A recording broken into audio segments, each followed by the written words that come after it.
Las maravillas del Evangelio en el Nuevo Mundo. La historia de la evangelización del Nuevo Mundo es sorprendente. Pregúntese usted mismo, ¿cómo fue posible que hace 500 años se logró pasar de una cultura y de una religión politeísta de millones de personas en vastos territorios a la cultura monoteísta y cristiana casi instantáneamente? Con esa presencia española mínima, militarmente hablando, simplemente 1,500 españoles dominando a más de 6 millones de personas. Hoy platicaremos mucho de los misioneros, porque son ellos los actores, los protagonistas de este cambio cultural. Déjenme nada más, para empezar, darles algunos ejemplos de cómo se consiguió esto. Y esto es precisamente lo que sucede en estos días santos, de Semana Mayor, como también se le llama, y que si ustedes visitan todavía nuestros pueblos, nuestras comunidades, nuestros barrios, ya sea en las partes rurales, incluso en las urbes, en las ciudades, todavía se conservan muchísimas de esas formas que hoy llamamos, repito, tradiciones, usos, costumbres, pero estas maneras en que el pueblo mexicano cultivó, presenció, gozó, participó en la Semana Santa. Una espiritualidad que se arraiga desde la caída de la Gran Tenochtitlán y perdura hasta nuestros días. Saludos a todos y bendiciones desde la Ciudad de México. Nos encontramos en pleno centro, en el barrio de La Merced. La capilla que se encuentra a mis espaldas fue mandada a construir ni más ni menos que por Hernán Cortés. Una vez tomada México Tenochtitlán, Hernán Cortés mandó construir varias iglesias como esta que está a mi espalda para proteger a la México Tenochtitlán. Actualmente es una capilla la más pequeña, quizá una de las más pequeñas del mundo, pero sí la más pequeña de la Nueva España. Actualmente se encuentra en servicio, de suyo en este momento está la adoración al Santísimo, una religiosa está ahí se encuentra. Nuestra Señora de la Merced, recuerden que Nuestra Señora de la Merced es la abogada de aquellos que han cometido pecados, cometido faltas y que están buscando el reino de Dios.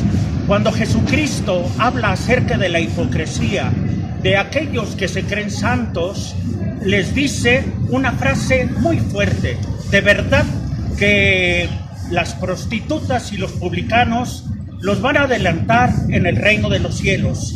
Aquí tenemos un gran ejemplo. Mucha gente que se ha visto empujada a vivir estilos de vida poco agradables a la sociedad moderna, encuentran aquí el cariño y el amor de Nuestra Señora de la Merced. Saludos desde el barrio de La Merced, en la Ciudad de México. Bendiciones. ¿Les gustaba mucho el Domingo de Ramos asistir a las parroquias, a los conventos, a los templos, para que bendijeran las palmas? ¿Se acuerdan de esa tradición tan bonita? Todavía se estila, en la que las personas llevan sus palmas, muchas veces ya trenzadas en forma de cruz, para que el sacerdote las bendiga. Antes se llevaba a sus casas y se sigue llevando, y si ustedes recuerdan, pues las colocan normalmente atrás de las puertas. Es una manera como de darle seguridad a los hogares.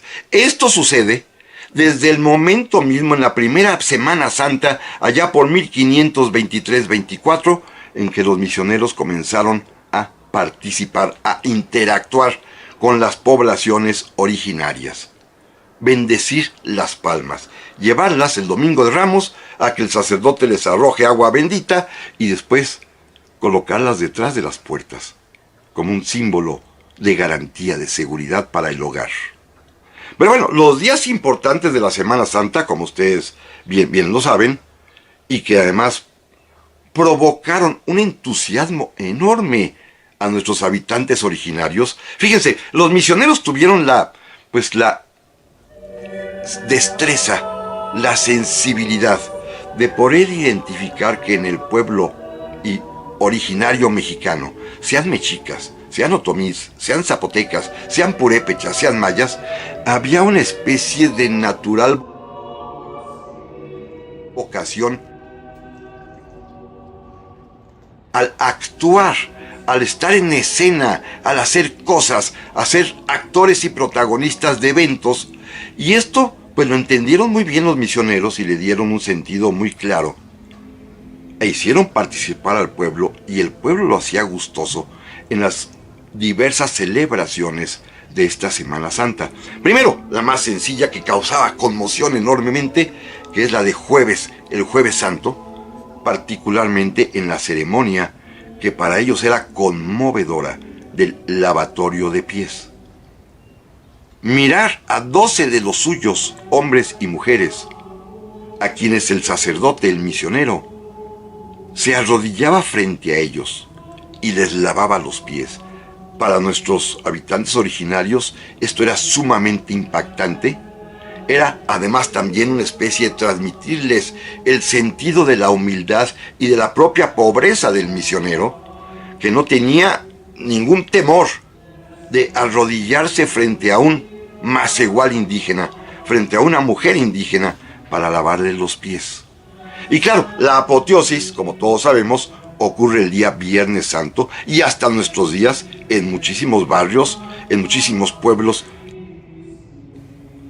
Representar la pasión y la muerte de Cristo significó para nuestros habitantes originarios, desde hace ya 500 años y hasta nuestros días, pues un motivo especial de orgullo, de gozo por estar presente, de ser parte de esa escenificación, y pues simplemente distribuirse los papeles, y todos participaban con verdadero entusiasmo. Naturalmente, es un honor a quien le toca ser protagonista o representar a Jesucristo, pero también quienes son los sumos sacerdotes judíos, el pueblo de Jerusalén, bueno, hasta disfrazarse, como lo acostumbran todavía hasta nuestros días, hasta disfrazarse de soldados romanos. Inclusive, sabiendo que aquellos que son romanos, que se ponen pues los atavíos propios de un soldado romano, van a ser hasta apedreados,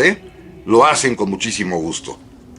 No se diga, pues repito, quien encarna en la representación la figura de Jesús. Y más tarde, los Viernes Santo, ya por la tarde, la procesión del silencio para acompañar a la Virgen de los Dolores o la Virgen de la Soledad, inclusive con penitentes que van disciplinándose, dándose latigazos, pero marchando todos portando cruces por las calles, en silencio, con candelas en la mano. Es también una tradición que a la gente le gustaba participar en ella, y que fue traída, que fue inducida, que fue promovida por los misioneros. Es difícil de lograr, y se consiguió gracias al trabajo de los misioneros. Insisto en el tema, la conquista espiritual, la transformación cultural, se logra por el trabajo pacífico de los misioneros, no por la fuerza de las armas, porque además no alcanzarían soldados españoles para tener y obligar a más de 6 millones de personas a cambiar de religión. Eso es algo que tenemos que tomar en cuenta. No es una religión impuesta por las armas, sino es una religión que se consigue vía la persuasión y el ejemplo de los misioneros, particularmente de una orden, de los franciscanos. Claro, en esta primera parte de la conquista van a llegar poco a poco los misioneros de 3 órdenes. Los franciscanos primero, los dominicos después, y por último los agustinos. Vamos a concentrar nuestro estudio únicamente en los franciscanos, que son los primeros, y además son también de alguna manera los más atrevidos, los que traen ideas renovadoras importantísimas, por supuesto, ante la magnitud de que tienen que enfrentar a un mundo nuevo, desconocido para ellos, que son europeos, y que sienten el deber de poder traerles lo que para ellos es la verdadera religión. Convencerlos de que debe haber un cambio, convencerlos de que deben aceptar la fe católica y convencerlos además también de que se convenzan los habitantes originarios de los beneficios, de las bondades de esta fe católica. Como todos sabemos, los franciscanos son los primeros en llegar a la Nueva España. También sabemos que esta primera expedición, que llega en el año de 1523, la integran tres misioneros españoles. Los tres de ellos de origen flamenco, es decir, de lo que hoy diríamos de Bélgica, de esta zona de Europa, en donde, por cierto, allí había nacido y había vivido toda su infancia y juventud el emperador Carlos I, Carlos V, del cual ya hablamos en capítulos anteriores.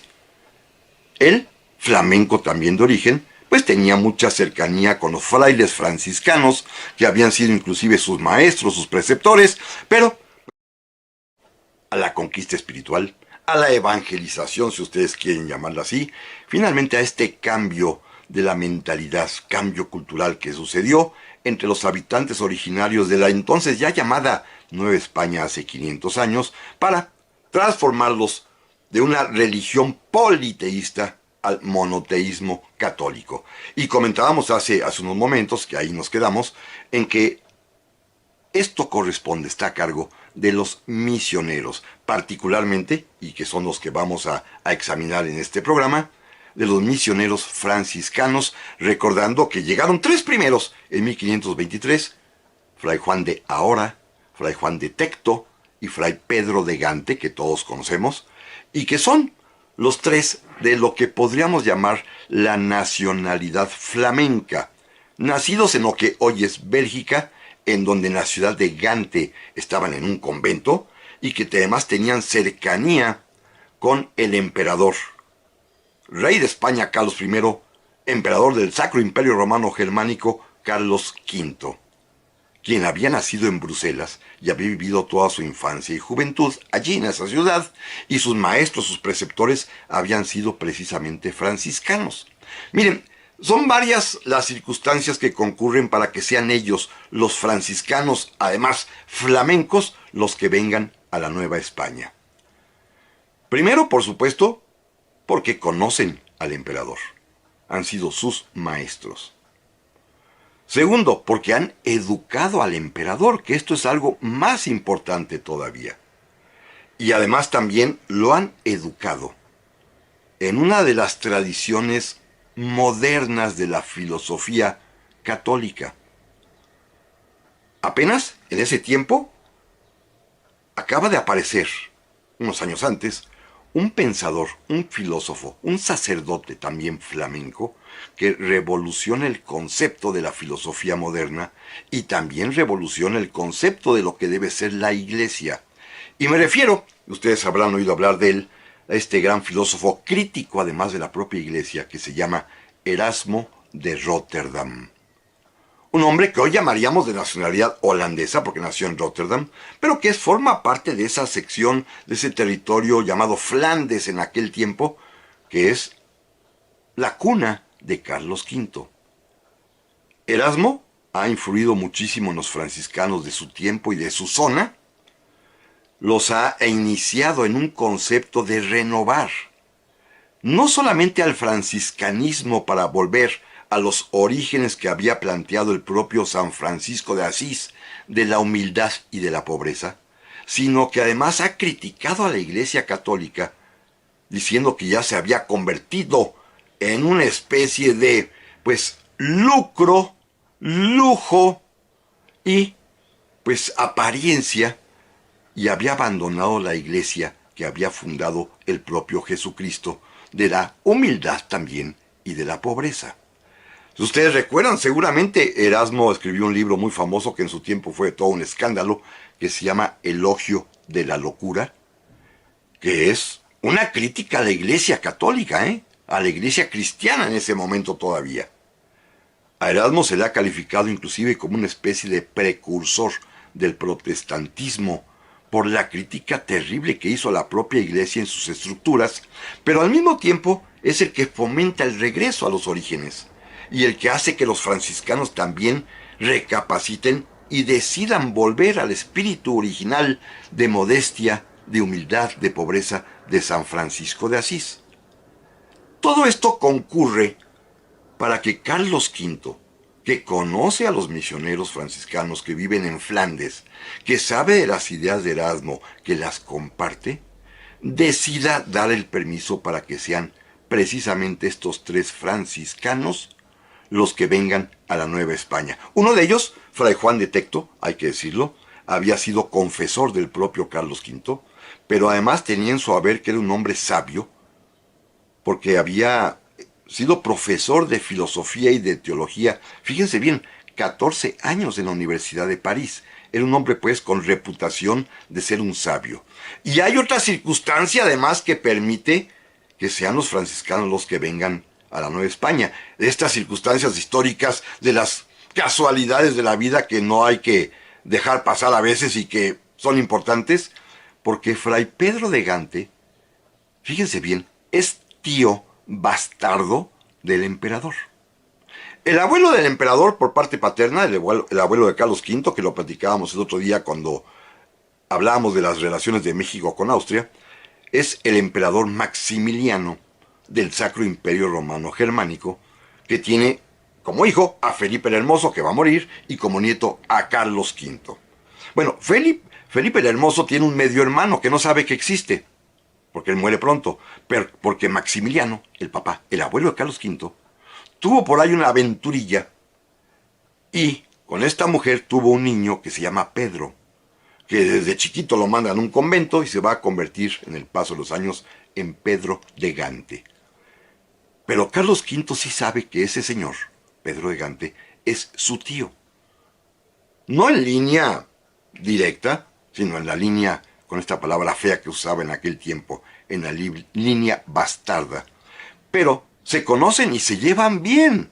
Es más, durante toda su estancia en México, casi 50 años, Fray Pedro de Gante se da el lujo, y así le tienen todo el mundo respeto y miedo, de que él sí se escribe directamente cartas con el emperador.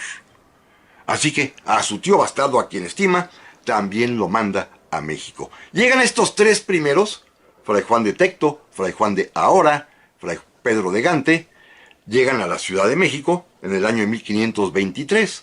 Se dan cuenta que la ciudad está totalmente destruida y Hernán Cortés los destina y le dan como sitio de residencia a estos 3 primeros franciscanos la ciudad de Texcoco, que está intacta.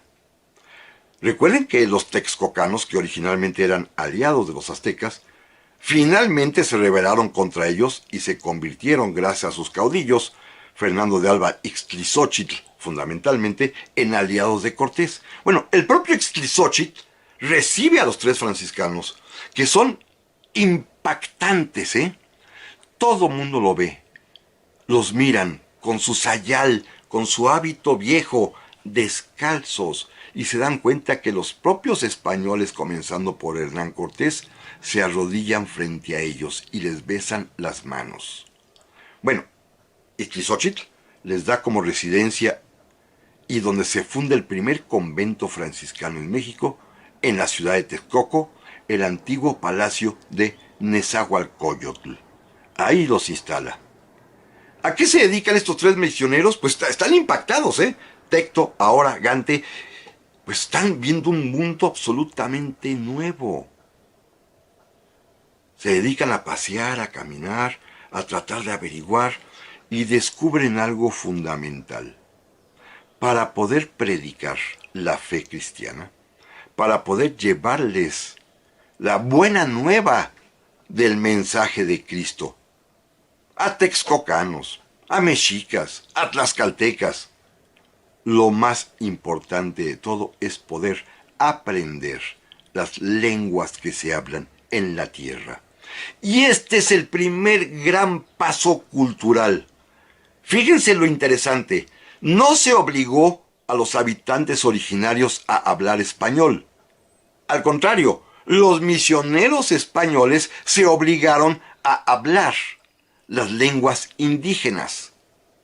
Cuando lleguen los siguientes misioneros, y le pregunte uno de ellos, el que viene como superior, Fray Martín de Valencia, Fray Pedro de Gante. Oigan, y en estos 6, 7 meses que están aquí, ¿qué han hecho?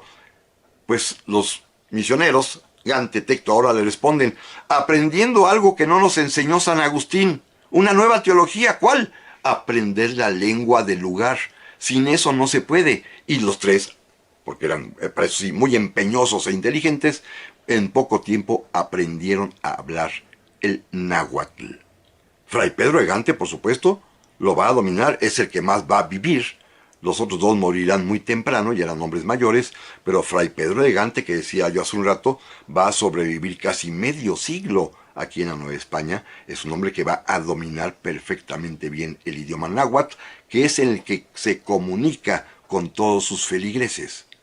Es decir, lo primero fue respetar la lengua del lugar. Lo segundo fue que los misioneros hablaran esa lengua. Y ya lo tercero, como corolario, los propios indígenas pronto se van a volver bilingües.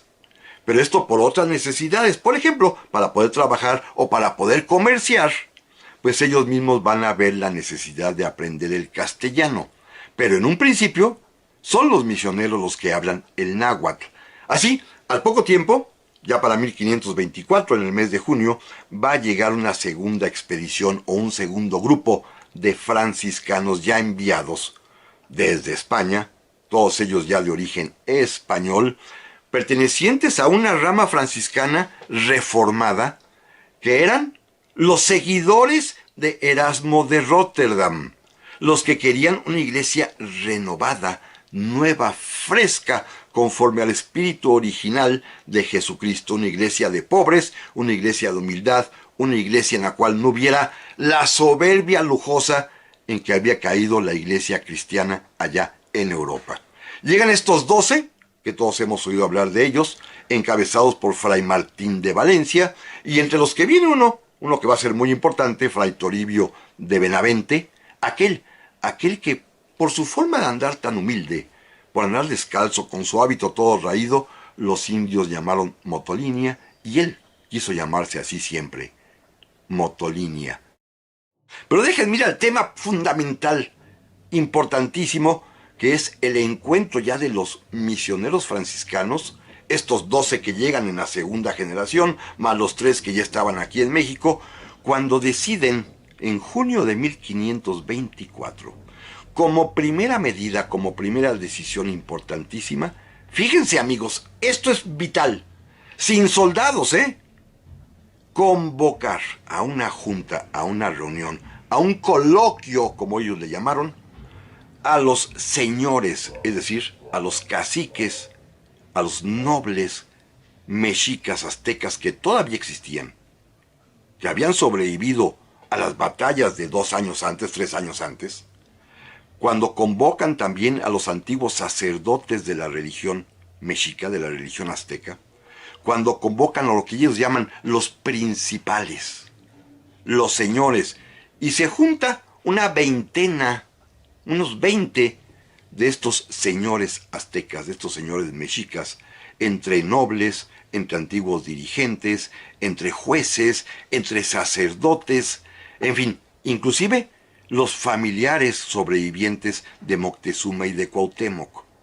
Se reúnen a platicar estos 20 con los 12. Los 12 que encabeza Fray Martín de Valencia y entre los que se encuentra Fray Toribio de Benavente, que después se llamará Motolinia, no saben todavía la lengua náhuatl.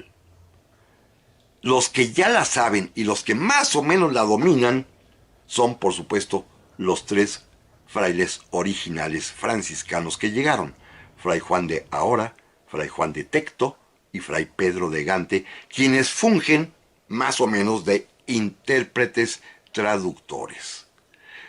Este documento, que son los coloquios que sostienen los 12 con los señores indígenas, que es un documento fundamental, hay muchas ediciones de él, ya les recomendé yo una en el libro de Christian Duverger, hay otro más que publicó la UNAM, que es la transcripción que hizo el propio Miguel León Portilla. La filosofía náhuatl es inseparable de Miguel León Portilla. Este monumento se lo dedica la ciudad de Texcoco. por la labor que se hizo en honor de la palabra. Por supuesto, y retomaron al día siguiente el diálogo, y la cosa cambió radicalmente. Con la presencia de las mujeres aztecas, con la presencia de los niños mexicas, cambió totalmente. Los misioneros volvieron a insistir en el tema. Y cuando volvieron los señores aztecas a decir que no iban a renunciar, porque eran sus dioses que les habían legado vuestros padres, sus padres, los misioneros preguntaron, oigan, pero sus dioses fueron incapaces de defenderlos y cayeron perdidos, fueron derrotados.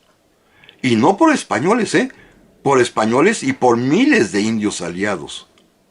Y entonces un señor azteca dijo, bueno, en eso es cierto. Fue la primera vez que reconocieron que habían sido, pues, de alguna manera, derrotados y que sus dioses no lo habían impedido, que eran falibles. Y entonces ya los misioneros, armados de valor con este primer punto de victoria, comenzaron a atacar con argumentos. Y el argumento decisivo fue hacia las mujeres. Primero, ¿de veras quieren que sigan estos dioses que exigen sacrificios humanos? Los dioses que les han arrebatado a sus hijos para comérselos. ¿De veras quieren que esto siga? Miren, ya tenemos ahora cochinitos, puerquitos, marranitos que están sustituyendo el alimento y ya vieron qué rico es el cochinito.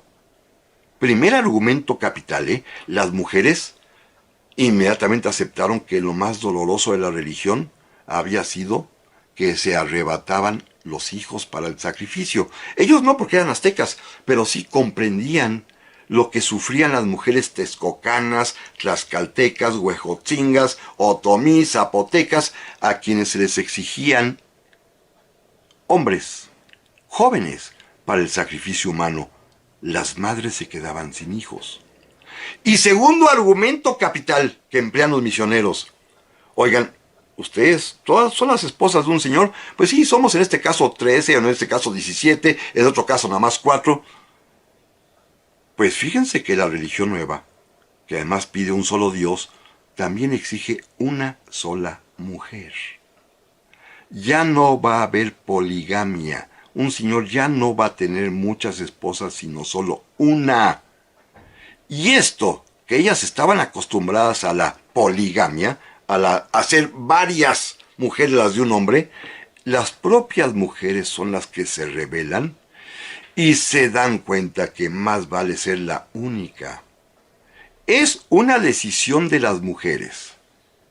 Primero, insisto y repito, por estar en contra del sacrificio humano que exige que entreguen sus hijos, y segunda, por la posibilidad de ser la única y que ya no comparta la vida el esposo con otras mujeres. Y después de esto, platicaron entre ellos, y los señores principales aztecas reconocieron, fíjense qué hermosas palabras, señores, nuestros dioses han muerto, y aceptaron el cambio de religión porque sus dioses habían muerto. ¿Gracias a qué? A la participación y a la actitud de las mujeres que decidieron, ellas, ser las primeras en cambiar de religión.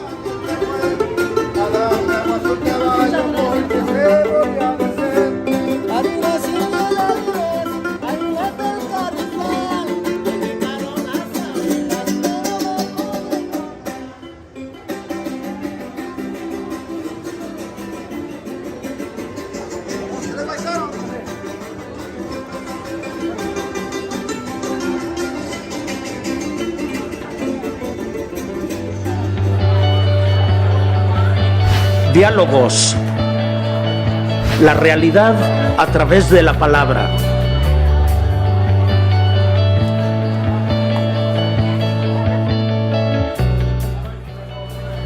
El problema es que la realidad no es como es, sino como se vive.